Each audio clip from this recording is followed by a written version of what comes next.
Bien, buenas tardes, jóvenes. Hoy vamos a desarrollar la clase de farmacología del sistema digestivo, ¿no? Pero empezamos primero a grosso modo, o algo muy simple, muy genérico, de algunas patologías del sistema digestivo, ¿no?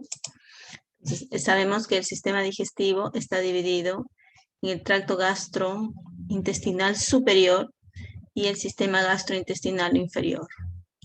Cuando hablamos nosotros del sistema gastrointestinal superior, estamos hablando del esófago, del estómago, del intestino delgado, ¿no?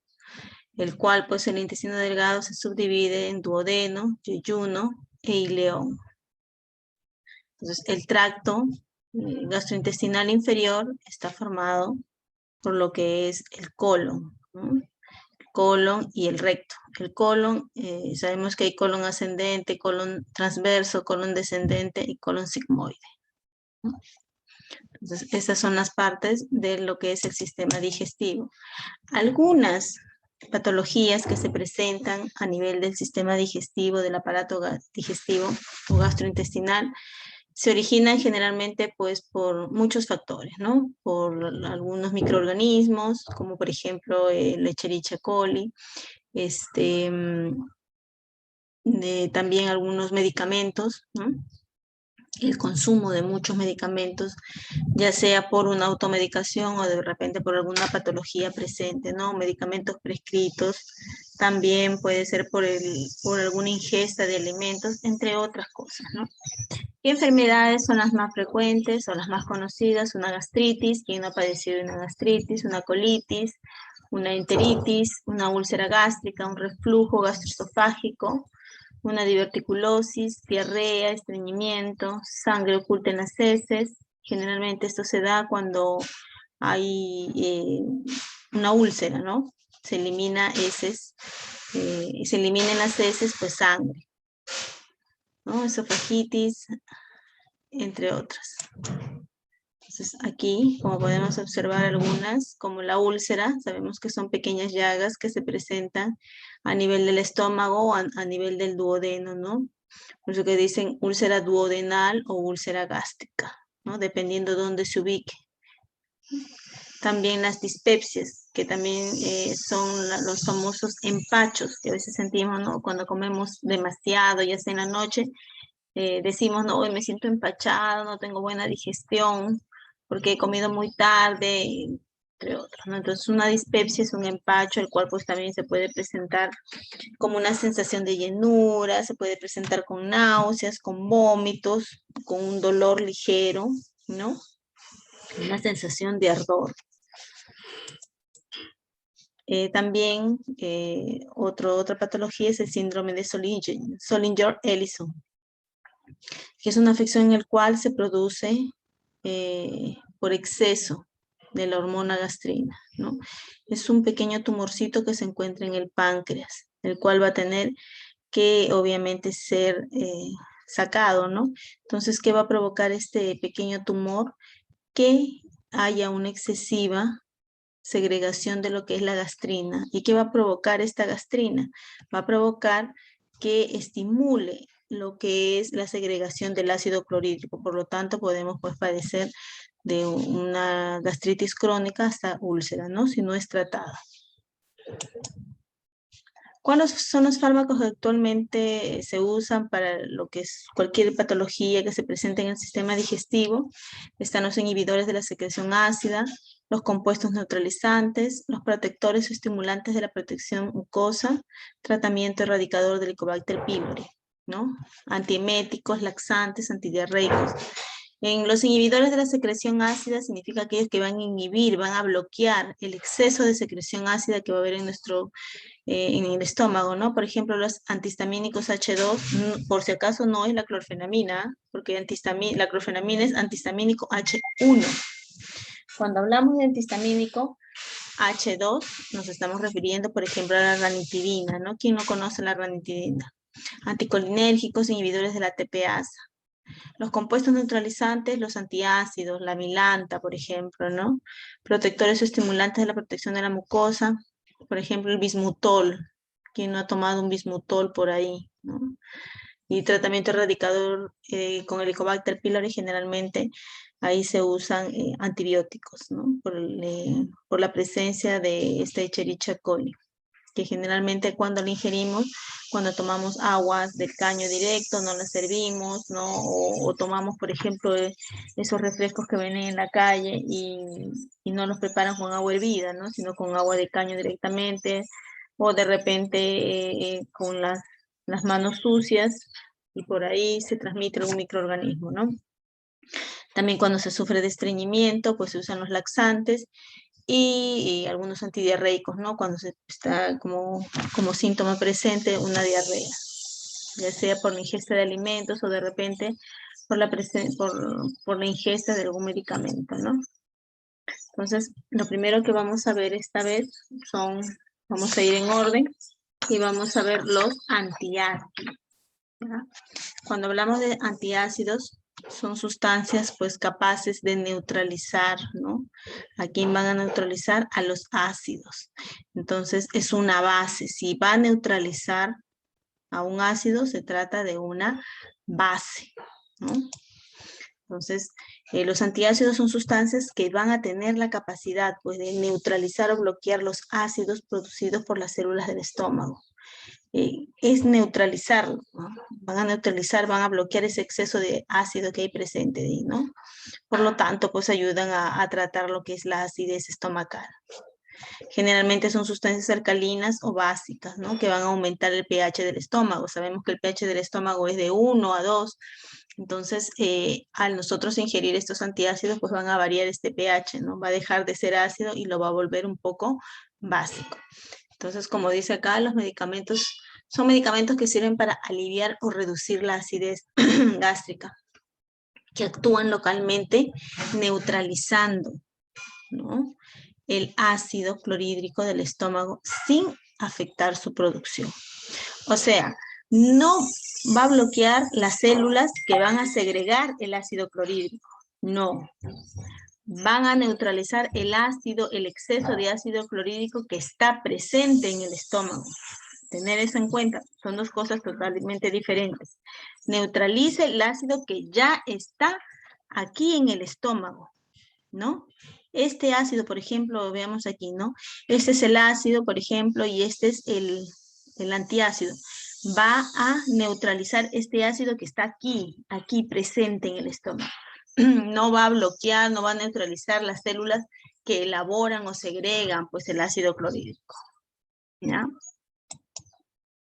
¿Cuáles son los tipos de antiácidos? Tenemos antiácidos sistémicos y tenemos antiácidos no sistémicos. Se clasifican en estos dos grandes grupos. Los sistémicos son aquellos antiácidos que cuando nosotros los ingerimos actúan rápidamente, ¿no? En cuestión de segundos o minutos, ¿no? Pero duran muy poco. En cambio, los sistémicos son aquellos que cuando nosotros los tomamos no van a actuar inmediatamente, sino que tienen un tiempo de duración, ¿no? Actúan muy lentamente y obviamente como actúan lentamente duran poco, ¿es así? Entonces, ¿cuáles son aquellos sistémicos que son de acción rápida y poco duradera? Tenemos, por ejemplo, las sales de sodio o el bicarbonato de sodio que también se toma, ¿no? Aquí puede haber un efecto rebote, y la sal producida en la neutralización es absorbida. En cambio, los no sistémicos, de acción lenta y duradera, la sal que se produce en las reacciones, ¿no? Esta es una sal que se va a producir en los sistémicos, se absorbe. En los no sistémicos no se absorbe, ¿ya? No se va a absorber y no suele haber un efecto rebote. Aquí quienes tenemos las sales de hidróxido de magnesio, la de aluminio y de calcio, ¿no? Que ahora han juntado pues las dos, ¿no? Hidróxido de aluminio tanto como el hidróxido de sodio, ¿no? ¿Quién no ha tomado una leche de magnesia, por ejemplo, que es el hidróxido de magnesio, ¿no? Cuando se esté estreñida? La farmacología del sistema digestivo. En indicaciones, generalmente los antiácidos se dan para aliviar síntomas de úlcera péptica, duodenal, una dispepsia, un reflujo gástrico. Cuando hablamos de reflujo gástrico hablamos de la famosa vinagrera, ¿no? Que a veces sentimos la sensación como que un poco de vinagre estuviera saliendo de nuestro estómago y llegando a la boca. ¿No? Sentimos la boca media amarga, pero eso es esa sustancia, ese ácido que está en el estómago es el que sale, ¿no? Regresa, sale a la boca y vuelve a regresar. Obviamente, como es tan ácido, va a dañar las paredes del esófago, así que hay que tener mucho cuidado, ¿no? Como pueden observar acá, ¿no?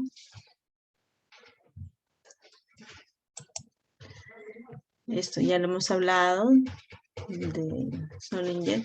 Farmacocinética, se administran por vía oral, ¿no? Es variable el grado en que se absorben los distintos ácidos. Los que tienen aluminio, calcio, magnesio se absorben menos que los que contienen bicarbonato de sodio, ¿no? Son eliminados por la orina y por las heces. Cuando nosotros, por ejemplo, no tenemos bicarbonato en casa, entonces, ¿qué es cuando de repente uno de ustedes se va a una fiesta y viene, toma su cervecita por ahí y al día siguiente están con su dolorcito de cabeza o de repente con mal del estómago? ¿Qué es lo primero que hacen? ¿Qué es lo primero que se compra? Creo que, bueno, aquí encuentran sal de Andrews. Una sal de Andrews, ¿no? Pero ¿cuántos tipos de sal de Andrews hay? Uno es para el estómago, si no me equivoco, y el otro es que tiene la triple acción, que es para el dolor de cabeza, la acidez y ¿cómo se llama? El malestar estomacal. Muy bien. ¿Y cómo los diferencia? Muy aparte de lo que tú me estás diciendo. ¿Qué contienen? ¿Qué contiene el de triple acción y qué contiene el otro? Porque uno es verde y el otro es azul, ¿verdad? El que tiene la triple acción. El verde contiene bicarbonato de sodio con sulfato de magnesio y el azul no sé. El azul contiene lo mismo, pero le adiciona el ácido acetilsalicílico, ¿no? La aspirina. Entonces, para los dolorcitos de cabeza, después de ir a una fiestecita y tomar mucha cerveza, ¿no? Entonces, mi hija. El sal de Andrews también contiene paracetamol. También, pero generalmente es la aspirina. Ya mismo. Gracias. Así. Entonces, cuando nosotros podemos de repente estar con un ligero empachamiento, pues, ¿no? Esa es una de las alternativas cuando no tenemos bicarbonato puro, entonces podemos recurrir a un sal de Andrews, pues, ¿no? A uno verde, porque el azul contiene aspirina y ese nos va a provocar una gastritis. Entonces, lo ideal, pues, si no se tiene a la mano algún antiácido puro o sumilanta, pues por ahí, entonces lo recomendable es la sal de Andrews, pues la verdecita, ¿no? Su mecanismo de acción: elevan el pH intragastrointestinal, ¿no? De forma inmediata, disminuyendo la actividad proteolítica de la pepsina, ¿no? Entonces, ¿qué pasa? Cuando nosotros tomamos estos antiácidos, como les mencioné anteriormente, nuestro pH del estómago es de 1 a 2, ¿no? Entonces aquí nos dicen que el pH intragástrico lo eleva. Quiere decir que ya no se quede en 1 o 2, porque 1 y 2 es bajo, ¿no? Entonces 4 y 5, eso ya lo saben ustedes, como vemos acá. El pH neutro es 7, va bajando 6, 5, 4, 3, 2, 1. Va subiendo 7, 8, 9, 10, 11, ¿no? Entonces, el pH bajo del estómago es de 1 a 2 y cuando tomamos algún antiácido lo eleva a 4 o 5, ¿no? Entonces, el mecanismo genérico de cualquier antiácido en el estómago es el que a continuación se les va a mostrar, ¿no? Por ejemplo, el ácido clorhídrico es el ácido gástrico, ¿no? Cuando nosotros tomamos algún antiácido, el antiácido es una base débil. ¿Qué nos da? Nos da agua, dióxido de carbono y nos da las sales, ¿no? Entonces, generalmente ¿qué provoca el dióxido de carbono? Que nosotros eructemos, ¿no? Cuando tomamos algún antiácido, empiezan con los eructos. Entonces, ahí lo eliminamos nosotros. El hidróxido de aluminio, en el que se puede ver como la ecuación química, aquí 3, ¿no? Entonces, el hidróxido el ácido clorhídrico más el hidróxido de aluminio, cloruro de aluminio más 3 moléculas de agua. La reacción del bicarbonato de sodio es conocida por liberar ciertas cantidades de dióxido de carbono, que finalmente se disipan en forma de suaves eructos, es lo que les mencionaba, ¿no? Si no, esos eructos no se pueden eliminar por la boquita, pues se elimina por otros lados, ¿no? Por ahí andan todas sonoras o sonoros, ¿no? Pero también se mencionó que dentro de estos dos grupos que son sistémicos y no sistémicos, si se acordarán, ¿qué dijimos? Que los sistémicos puede haber efecto rebote, ¿no? Y aquí, ¿qué pasa con este efecto rebote? Cuando nosotros tomamos demasiado, o sea, excedemos, ya exageramos en tomar estos antiácidos como el bicarbonato, como la milanta, entonces, ¿qué va a pasar? Se supone que nuestro estómago, ¿no? Nuestro estómago va a segregar una cantidad de ácido.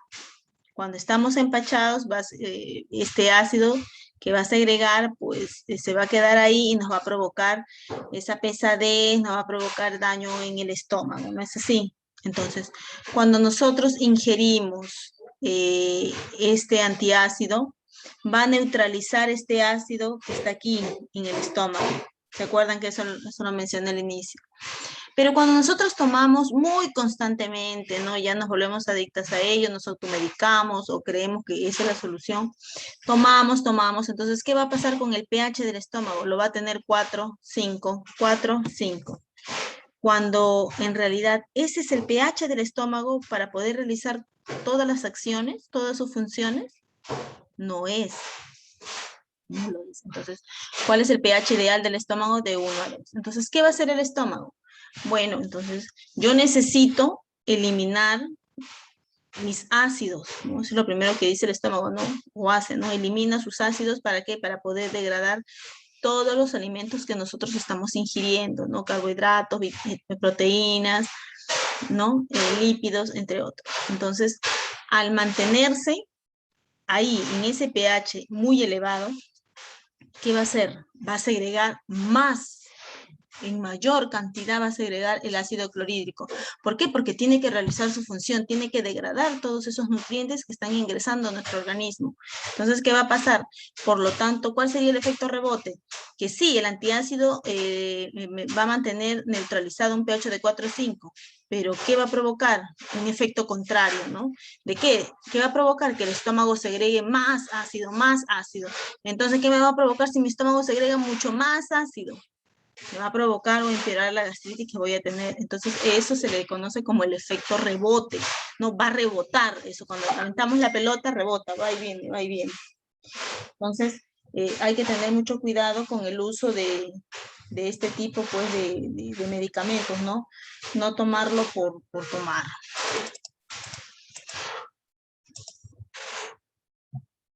¿No? Cuando el pH de nuestro estómago se vuelve más ácido de lo normal, esto nos indica mal funcionamiento de nuestro sistema digestivo, ¿no? Puede traer graves consecuencias como, ven acá, ¿no? Un malestar, una gastritis, una úlcera. Cuando, por ejemplo, podemos tener una excesiva segregación de ácido clorhídrico, ¿no? Como el que mencionamos al inicio, cuando se toma muchos antiácidos, el estómago va a segregar más ácido y ahí provoca el efecto rebote, ¿no? Entonces, ¿qué va a provocar? Una gastritis, ¿no? ¿Qué más nos provoca? ¿Qué más puede provocar esto de aquí, ¿no? O la segregación excesiva de ácido clorhídrico. Cuando a veces estamos malhumorados de repente o preocupados, ¿eso qué provoca? Que se aumente la segregación del ácido clorhídrico, ¿no? A veces no están ahí todas coléricas o coléricos peleando, entonces no sienten un ligero dolor por ahí, ¿no? Cuando la pelea de repente es más fuerte, es porque hay un exceso de ácido clorhídrico. Cuando están pensando mucho, cuando están muy enamoradas, enamorados, o de repente endeudados, entre otras cosas, entonces también eso puede provocar un exceso de lo que es segregación de ácido clorhídrico, ¿no? tristeza, entre otros medicamentos, cualquiera. Hay muchos factores, hay factores emocionales, factores patológicos, la ingesta de medicamentos, la ingesta de alimentos, entre otras. Puede provocar la segregación anormal del ácido clorhídrico, ¿no? Entonces, precauciones, hay que tener mucho cuidado de tomar estos antiácidos cuando hay alguna enfermedad renal o cardíaca, dosis máxima no más de 2 semanas, ¿no? Cuando hay administración de algún medicamento como las tetraciclinas y en pacientes con vitamina D alta, ¿no?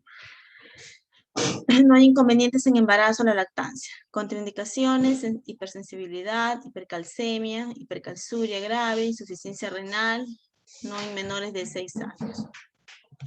Sus efectos adversos, estreñimiento, eructos, dolor abdominal, alcalosis metabólica, hipercalcemia, insuficiencia renal, ¿no? Este es cuando es a dosis altas. Entonces, por ejemplo, contraindicaciones, hipercalcemia, entonces lo primero que te recomiendan es, lo primero que te van a recomendar es que no hay una administración de leche, por ejemplo, ¿por qué? Porque tiene exceso de calcio, ¿no? Interacciones con algunos antiácidos, pueden absorber fármacos presentes en el tubo digestivo, reduce su absorción, acelera el vaciamiento gástrico, liberación de fármacos, ¿no? más rápido, pues, ¿no? ¿Cuáles son las recomendaciones? Lo que les había mencionado anteriormente, pues tomarlo de una manera prudente. Si nos automedicamos, entonces preguntar, ¿no? Hacer una automedicación responsable, ¿no? Porque una automedicación irresponsable o dañina es cuando nosotros compramos el medicamento y nos los tomamos por tomar, ¿no? Pero una automedicación responsable es cuando nosotros nos prescribimos solos, porque nadie nos los da, ningún médico, ¿no? Sino nosotros mismos decimos, bueno, entonces me voy a comprar un antiácido X, y le preguntamos, ¿no? Ya sea al farmacéutico, o de repente un amigo médico, ¿no? O me busco a la lectura y digo, bueno, tengo que tomarme este antiácido, no tengo que tener estas enfermedades, cada qué tiempo las puedo tomar y hasta qué momento, ¿no? Entonces, y con qué otros medicamentos no debo de tomar conjuntamente con esto, ¿no? Entonces, esa es una automedicación responsable. Y saber y tener presente de que puede provocar pues un efecto rebote. Entonces hay que tener mucho cuidado, ¿no? También, por ejemplo, cuando tomamos, cuando tomar de repente un antidiarreico, cuando tomar un laxante, ¿no? Entre otros. Los antiácidos generalmente se deben tomar 1 hora después de las comidas. ¿Por qué? Porque se supone que cuando nosotros ingerimos los alimentos, el ácido del estómago el ácido clorhídrico del estómago, una de sus funciones es disgregar, pues, ¿no? Lo que son los carbohidratos, proteínas, ¿no? Actúan sobre ellos, ¿no? Sobre los nutrientes que están ingiriéndose. Entonces, si nosotros tomamos estos antiácidos durante la comida o de repente minutos antes, ¿qué vamos a provocar? Que el estómago se vuelva básico. Entonces, si yo lo tomo durante o un poquito antes, entonces mi estómago no va a estar preparado para poder actuar sobre todo el alimento que voy a ingerir, ¿no? Y eso me puede causar algún daño. ¿No? Por norma general se deben separar de las horas de administración de cualquier otro fármaco, ¿no? Por si acaso, generalmente es tomarlo pues a 1 hora o 2 horas de diferencia de los fármacos que estemos tomando, ya sean cualesquiera, ¿no? Cualesquiera de los fármacos por cualquier patología que se pueda presentar. Entonces, eso es lo más recomendable con la administración de los